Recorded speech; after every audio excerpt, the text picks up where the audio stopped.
Kada, pag nakarinig ka ng busina na malumanay, eh, ang dating sa'yo niyan, nakikiusap yung driver sa'yo. Pero pag ang busina, narinig mong sunod-sunod, alam na alam mo, sa busina pa lang galit yung driver. So, kalma lang po tayo. Lalo na pag traffic, anong gagawin natin? Lilipad yung mga nasa tabi natin, nasa unahan, para lang makadaan ka. So, relax lang po tayo.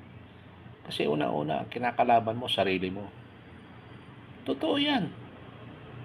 Ini-stress mo yung sarili mo, umaga.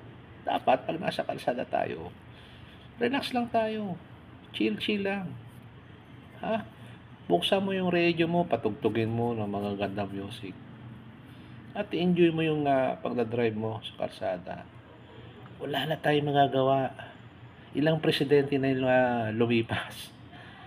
Tapos yung termino. Pero, wala pa nakakasolve ng traffic. Malay mo, ikaw na yon. Ingat.